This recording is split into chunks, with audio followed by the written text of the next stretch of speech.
than our partner. In fact, they did a television dramatic series about that case, and Floyd Abrams played the judge, actually. But so we were sitting there, and so we made the argument, and they lifted the thing, and they allowed us to print all 47 volumes of the Pentagon Papers.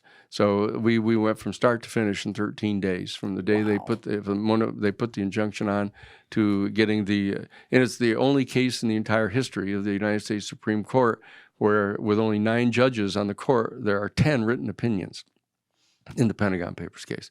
There's the one per curiam, the one page that says, whatever the burden is that the United States government might need to make, if any, to be able to get an injunction against the New York Times, they haven't met that test in this case. And so therefore, we're refusing the injunction. And then every single one of the other 9 judges wrote a major opinion in that case, because it was one of the most important decisions in the history of the United States Supreme Court. Guys, if you're still watching this video and you haven't yet hit that subscribe button, please take 2 seconds and go hit it right now. Thank you. When you were talking at the very beginning of our conversation, running through all these cases in sequence, and you mentioned that one of them also involved setting the precedent that the government cannot ask for confidential sources to be revealed. Was that the Pentagon paper? No. This was Pappas. That was the Pappas case. Okay. That was it was decided under the case of U.S. v. Brandsburg. Was the Supreme Court case that decided this. But we argued it on behalf of Paul Pappas, who was an NBC television journalist in New Bedford. Got it. And that case went all the way to the United States Supreme Court. So that case was actually literally in front of the United States Supreme Court when this case came up. Yeah. Because that's why Alex Bickel was in the office. We were still consulting with him about the briefs that we were filing in that case.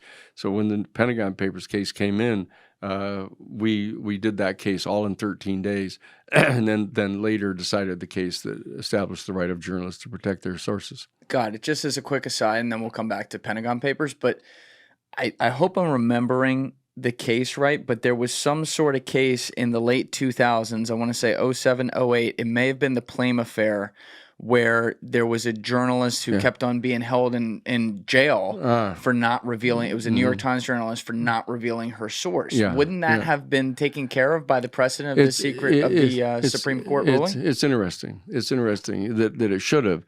That what they did, however, is they passed a statute in New York at that particular time.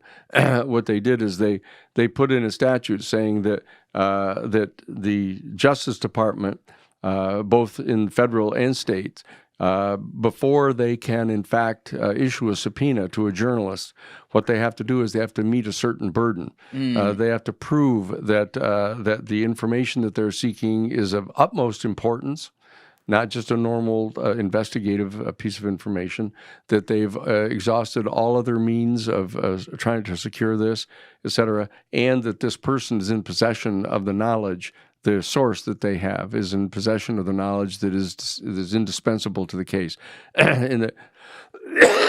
So they had established a statute that had this caveat in it that allowed them to put the person in jail. And as you recall, they ended up releasing her because they realized that she wasn't going to tell. That no matter, so that didn't serve any purpose. It's crazy that they could put her in jail, though. Yes.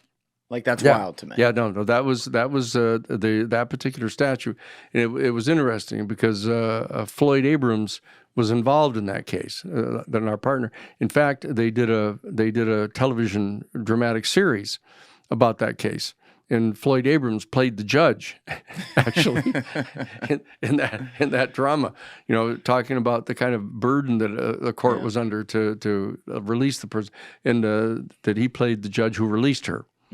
Saying that, you know, that it was clear that she wasn't going to give up the source, and so there was no reason to continue to keep her in jail. Yeah, it's and you're talking about like with that kind of case or with the Pentagon Papers case where it's a national security issue. This is where the government actually gets involved in a litigious manner and is trying to block it. That's right. But on a day-to-day as well, I think about this often. It's the difficult dance you play with the intelligence community who's never incentivized to actually tell you the truth. Yeah. You know, a friend of mine, Joby Warwick, who's won a couple Pulitzers, he's been on the show a couple times.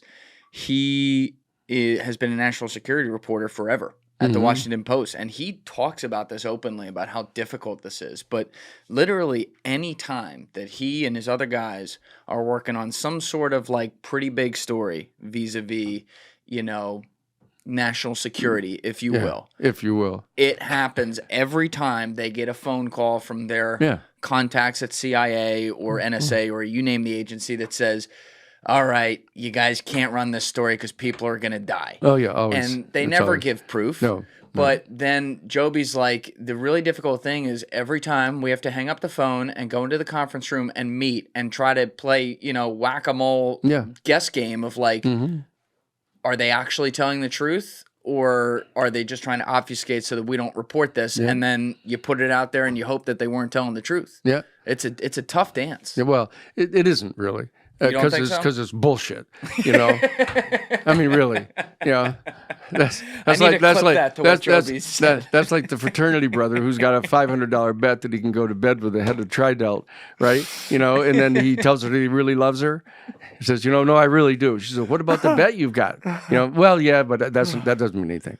You know, these guys are just a lying sack of shit. I mean, that's their job. You know, and what we're looking at here is a national security state. You know, it's the classic national security state, and we've all been tutored on it. You know, we know what it looked like in the Third Reich. We knew what it looked like under Beria and Stalin. You know, in Russia. You know, we know what it looked like under the Shah of Iran. We know what it looked like under Somoza. You know, under Noriega. We know what all those. And the bizarre part of it is that half of them we support. You know, and the other half Russia supports, you know, or China, you know, and so that they've all got the same game. And they're always trying to assert that some poor, helpless spy who happens to be over in their country, you know, doing exactly what we would execute someone for doing here against us, you know, is in danger if you publish this story, which just happens to turn out to be mortifyingly embarrassing to us, you know, and so it just isn't true, you know, and and I know it isn't true. I would imagine a lot of the times it's not true. I just do wonder sometimes about the times it is, and maybe when it's not like just a spy or something like that, but there's actually, you know, there could be diplomats or things like that. But you're right. It goes to that whole, that 1% kind of theory of like, well, if there's a 1%, someone's going to die. You wouldn't want to do this, right? That's Dick Cheney's theory. Exactly. The 1% The 1% doctrine. Yeah. If there's a 1% chance, we have to just conduct ourselves. That's the absolute authoritarian masterpiece. Yeah. You know, if there's one chance in a million that you've got a nuclear bomb hidden in your basement, we have to go find it. Yep. You know, and you say, well, how about getting a warrant? We don't have time for a warrant. You know, we don't have time for a warrant. Go. Any magistrate will give you a warrant. You know, no, we don't have time. We're gonna have to come into your house right now. And if we happen to find something else while we're looking for the nuclear bomb, you know, like like a whole ounce of marijuana in your dresser, marijuana. You're getting arrested. It just happens to be. We're just going to bring that right in.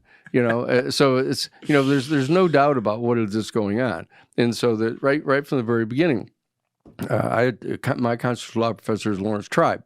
You know, and they say, you know, that right from the very beginning, you have to understand that the government of the United States, as constituted, is without authority to do those things. No. They don't have the authority to do it. They think that they're like kings and queens that are endowed with kind of sovereign authority that they get from the infinite and eternal, you know, that authorizes them to do whatever it is they think they need to do at any given point in time. But that just isn't true. The entire theory of our government is exactly 180 degrees the opposite of that. Watching the video, guys. If you haven't already subscribed, please smash that subscribe button and check out this clip's full podcast episode by clicking here or in the description below.